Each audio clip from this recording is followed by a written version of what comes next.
Ascension News, the Great Twin Flame Delusion.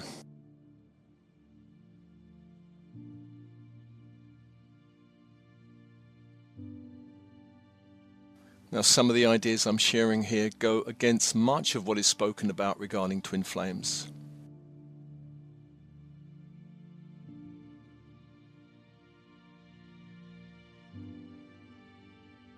I want to say up front that I do believe and experience the concept of soul family as true. That individuals may feel a certain strong connection to others that go beyond this one lifetime. I also believe and experience as true that some individuals may have a pre-incarnational agreement to meet and perhaps to relate and work together with another in some form.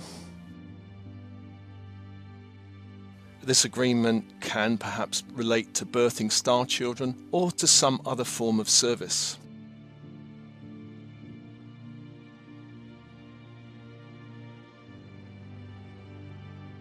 Saying that, I feel that much that has been spoken about the twin flame connection is delusional and perhaps even harmful.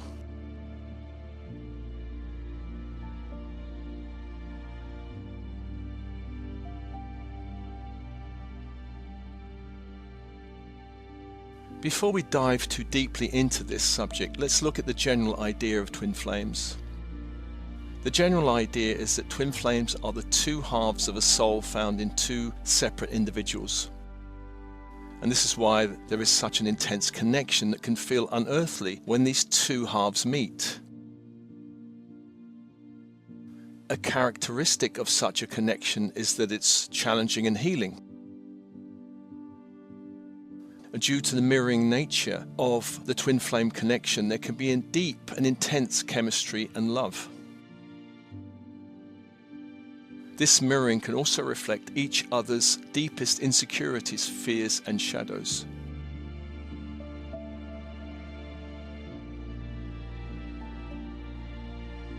Let me just say that many years ago I attended a talk on twin flames. I think it was around 2008. And the essence of the talk was that 144,000 souls had agreed to meet their twin flame in this lifetime, and that when all the meetings had been accomplished, there will be a major event in the birthing of the new age of Aquarius. There were mentioned some processes that twin flames had to do with each other to complete the union. I cannot remember all the details, but at the time I remember I was rather taken with the idea.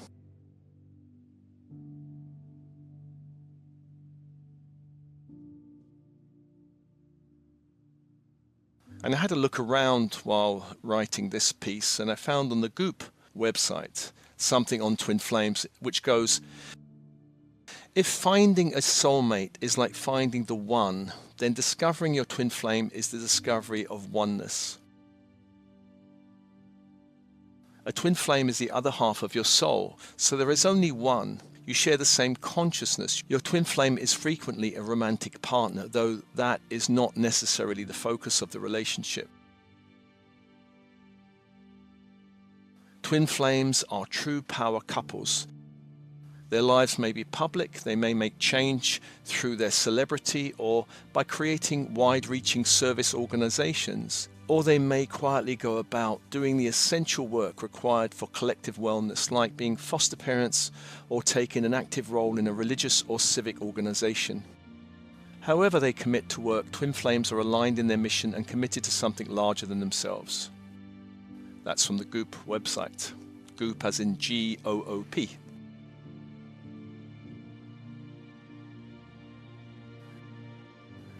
There's another aspect to this whole subject worth mentioning, and this is the idea that we can meet a true twin flame as well as a false twin flame.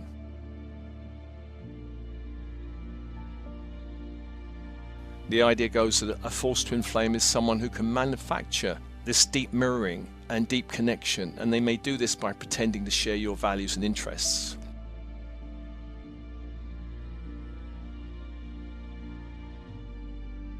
So in researching for this piece, I looked at the history of the twin flame idea, and it looks like the origins may go back to ancient Greece, perhaps ancient Sumeria, But really the recent popularity of the idea probably dates back to the 1970s and to the work of Elizabeth Clare Prophet, who became the leader of the Summit Lighthouse and the Church Universal and Triumphant.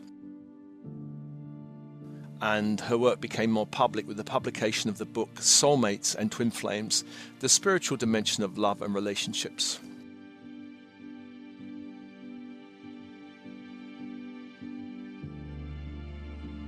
On a personal note, I feel I went through the journey myself. I met someone as a client in 2009, an American woman living in Ireland. In 2010, she arranged a workshop for me in Ireland, and that was the beginning of something that would blossom many months later. I did feel in Ireland a very intense connection. I felt such an intense connection, but did not say anything until she mentioned she felt it also later on.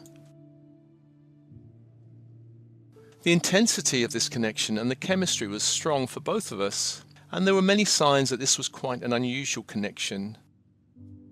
For instance, I had a dream that we were married by the angels. This was just one of the signs.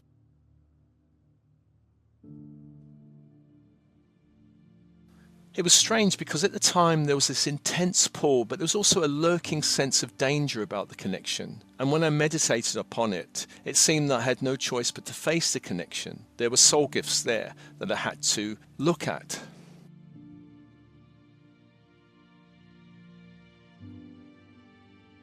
The honeymoon phase lasted a few months, and I felt something deep inside my soul stir.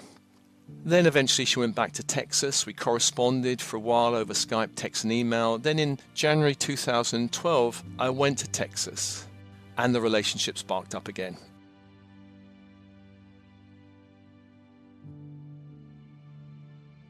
We visited a coffee shop together while I was there, and as we were waiting for the drinks, I picked up what looked like a children's book on the table I was sitting at.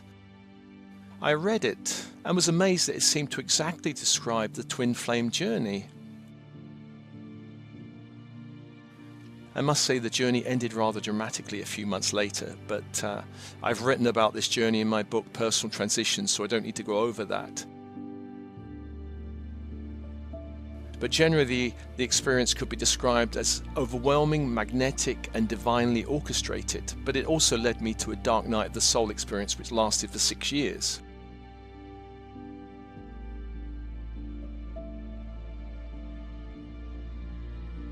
In 2016, I came out of the dark night and received a strong message from Spirit to begin this work of assisting starseeds in their awakening and ascension.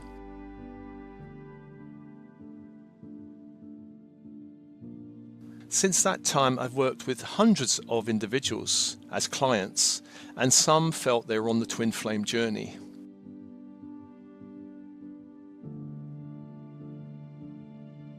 Over the past 6 years, I've noticed recurring patterns that's hard to ignore, particularly since some of it seems to reflect much of my own experience.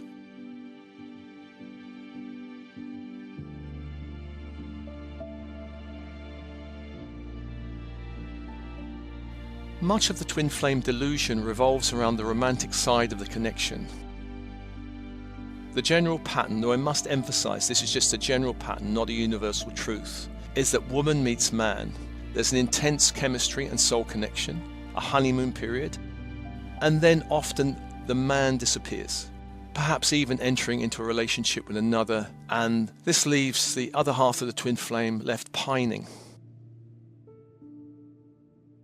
Sometimes it works out the other way, but mostly it plays out this way. Woman meets man, man disappears.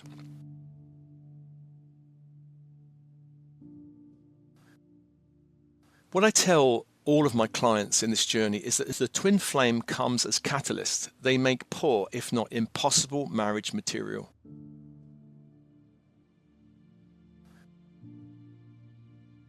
It must be remembered that the prime directive of the soul is growth, and the twin flame connection is not about fulfilling any happy ever after fantasy.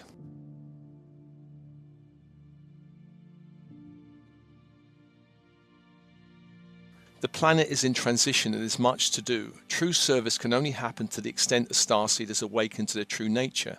And this intense connection is there to wake starseeds up. This is the true soul's agenda.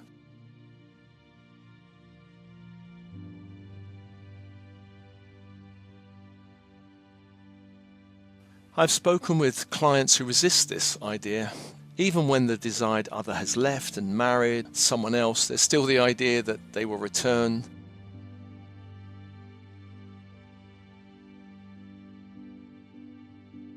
The thinking goes, if only I heal enough, if only I clear enough, they will return. I also bought into this idea for a time. I had one recent client who dated someone for 2 weeks, and then 15 years later they're still tormented with the thought, but what if he is my twin flame? And this way of thinking can keep a starseed stuck, of course, in self-blame. The thinking may go something like, what if I'm not awakened enough, light enough, healed enough, good enough for the connection? There may be a deep sense of failure about the outcome of the connection.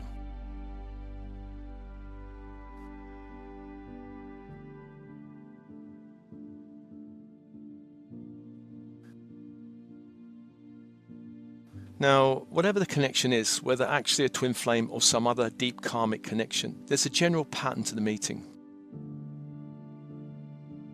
They come to touch you deeply, perhaps in a way no one has connected with you before. They come to reflect something about your multidimensional nature. The American woman I met on this journey reflected my current journey now in many ways. At the time, I did not have the courage to do what I'm doing now. I would often look at her, admire her deep courage, her humor, and the adventure she was on. This connection was really revealing to me gifts and qualities I did not feel I possessed at the time. It mirrored a life that I was afraid to truly live at that time.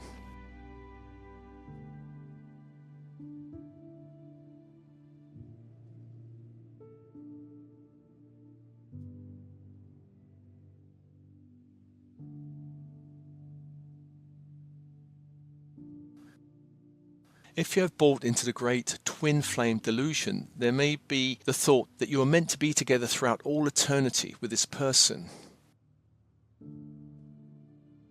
You may have the thought that it will come about only when you're completely healed or whole, and so on.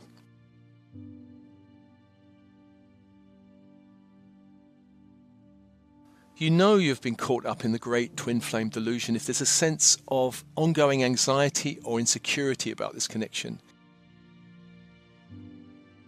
If there's some pattern of push or pull where one side backs away or disappears or perhaps comes forward or vice versa. There may be a pattern of blowing hot and cold, perhaps a pattern of one side over-promising and under-delivering. At the beginning, there may seem that the love between you is unconditional, but you soon discover that this is an illusion and the love between you is very conditional. You may feel in some form of limbo with this person. Perhaps there's some game playing with you and they do not stick around when the going gets tough. This connection tends to have no staying power. The most common pattern, as already mentioned, is that one side breaks off the connection, leaving the other heartbroken and pining. Sometimes it's just a friendship and nothing more, but still the pattern runs. There's an intense desire for physical union or deeper connection. Perhaps not even a word has been spoken between you. Again, the intense pining can occur when they go away.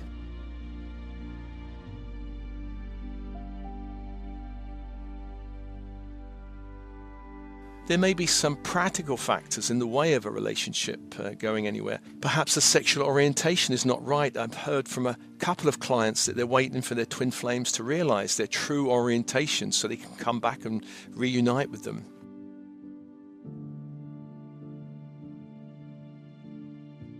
There may be family commitments that get in the way. In my own journey, I did consider living in the States, but to be honest, when I visited Houston, Texas, I really did not see myself living there. I had 2 young granddaughters living in the UK at the time, and leaving them felt quite a wrench.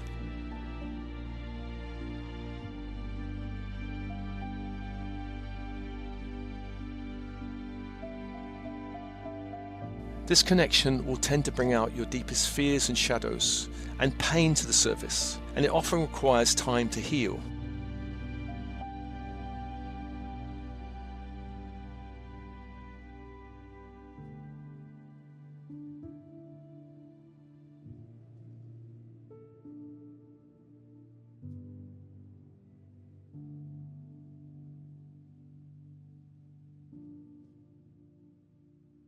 There may be some past life issues.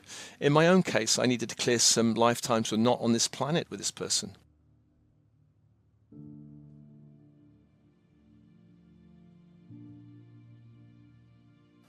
When the physical connection breaks, it can leave some in a spiral of addictive behavior to cope with the grief, perhaps drinking, smoking, drugs, porn, or addictive sex.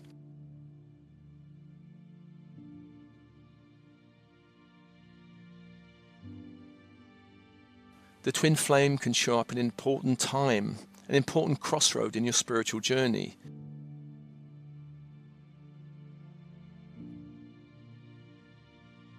The opportunity there is awakening. The danger is staying stuck for many years, avoiding your path of service, avoiding the path your soul is seeking to ignite for you.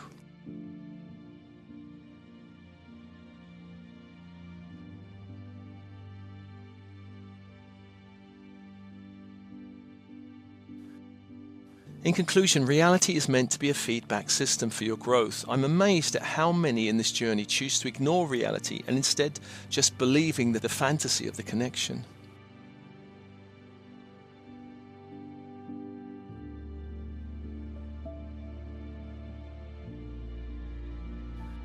Now, it's quite possible and desirable to connect romantically with someone you have a soul connection with. This kind of relationship will tend to be one that's joyful, one where you grow together. There may be challenges, but there is a deep sense of commitment from both parties to work through these. It will not have the great intensity, drama, and pain of a twin flame connection, and this is a good thing because that connection can burn brightly but does not have the long-term commitment, staying power.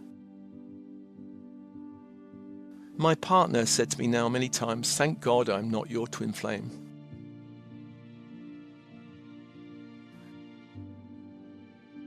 If there's one thing you take away from this track, let it be this. A twin flame comes as catalyst. They do not come to marry you. They do not come to make you happy ever after. If you have met a twin flame, then you're on a powerful journey of healing and coming to wholeness.